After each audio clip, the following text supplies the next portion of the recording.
Okay, so in continuation of my lead up of movie reviews for X-Men Apocalypse, here is my review for X-Men Days of Future Past. Honestly, this is my favorite X-Men movie. This is probably the best X-Men movie.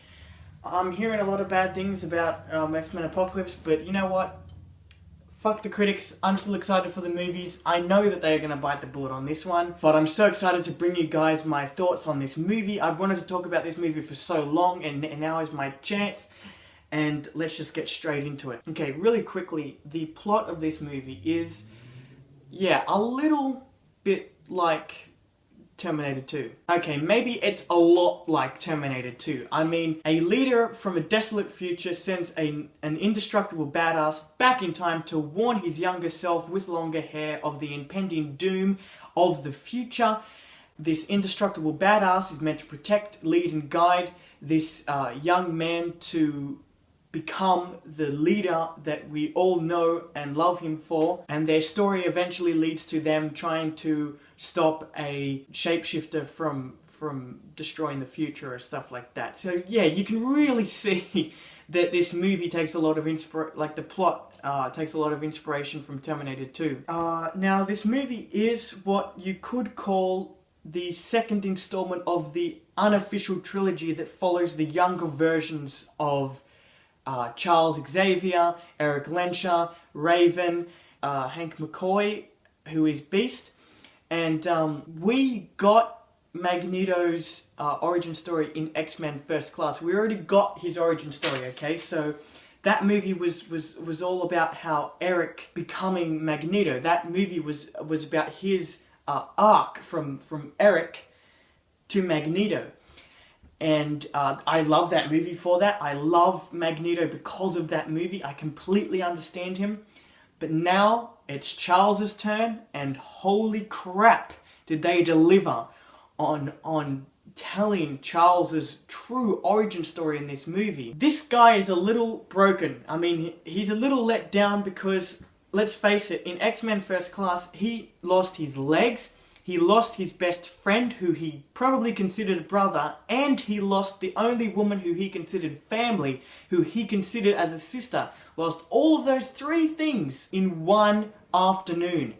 I mean, come on. Like, if you remember from X-Men First Class, remember how Hank McCoy created that antidote type thing that he presented to Mystique?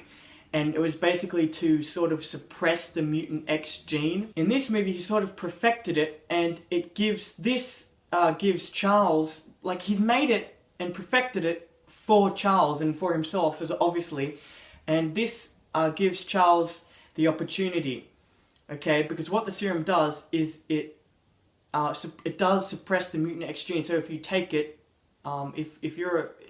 if a mutant were to take it, their mutant power would no longer exist for the limited amount of time that the antidote takes effect on them. But there's also a good thing. Like, he developed it so that Charles could walk again, and the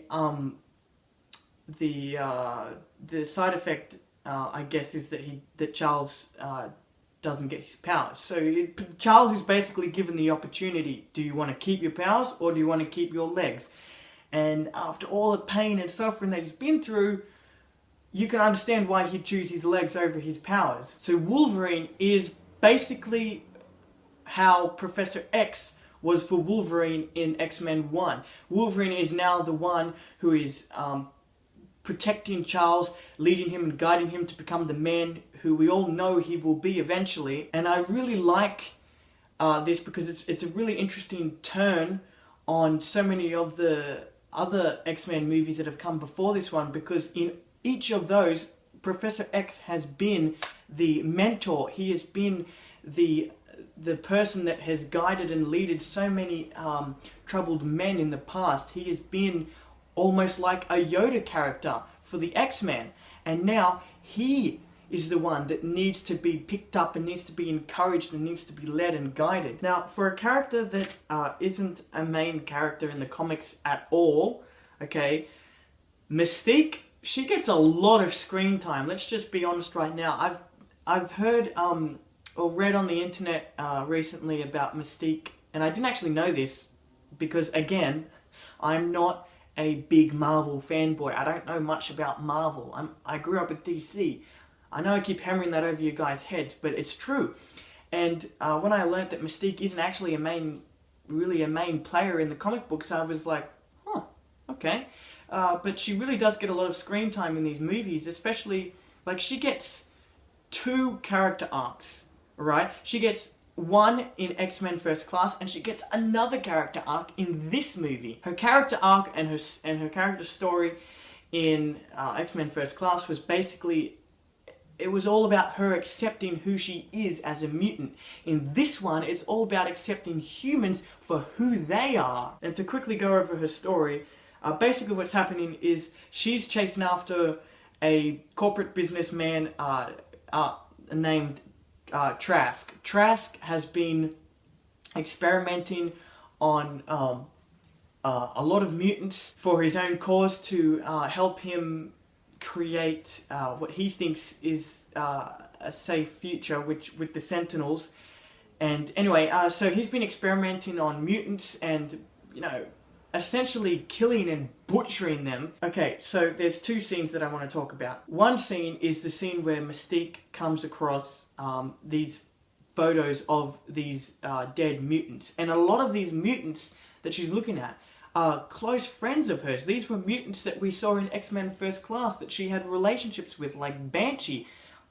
They're all dead. And it's this scene and this other scene where Eric is getting angry at Charles for abandoning these mutants to be killed and butchered, as he put it. And it's honestly in these 2 scenes that I'm reminded of how crappy it would be to be a mutant. I mean, seriously, these guys just don't get a break. I mean, even in the 70s, okay, they were being killed and butchered and experimented on stuff like that. Really, like really cringe-worthy stuff that you'd think no human being could be capable of doing such evil things, but they did it. And this was even back in the 70s. The only difference is it was being kept under wraps.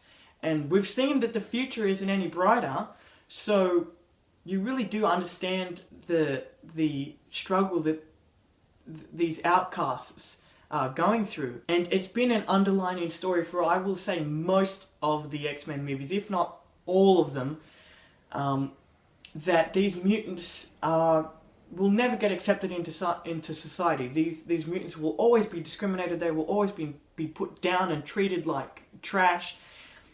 And I completely understand Mystique's motivations in this movie because of this. And I mean, that underlying story is just told once more again. It's told so incredibly well through Mystique, and I just love this movie because there is 2 movies being told. It's Charles's origin story and it's Mystique's arc to becoming a better person, I guess. But those are honestly just some of the good points of this entire movie. This is a very big movie, I might say so.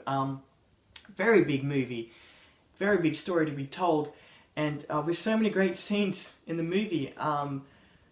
All those scenes that I mentioned earlier, and of course, the one scene that everyone walks away from remembering. The credits. No, I'm joking, not the credits. Of course it's the Quicksilver scene. That scene is amazing. It's not only well shot and everything else, but it's also so the CGI and special effects for that scene is just done so incredibly well, and it's honestly such a great scene. There are, I will say for me personally, it's not the one scene that I remember from the movie like other people have said. Like it is one scene, it is one of many scenes that I remember from the movie. So in short, this is a fantastic movie, really well directed, really well scripted, acted, everything shot. This is a really good movie, I cannot stress that enough, and the reason why this movie is so good is because it's a character driven movie. It's driven by emotion, it's driven by story, and more importantly, character, as I just mentioned. And that's what makes this movie so good, and that's what makes it one of the best X-Men movies so far, and what makes it one of my favorite X-Men movies so far. That's basically it. That's basically my movie review for X-Men Days of Future Past. Please stick around for my review for X-Men Apocalypse, coming out over the weekend. So please stick around for that, and go down, like and comment on this video, and subscribe to my channel for more movie reviews, trailer reactions, and random videos.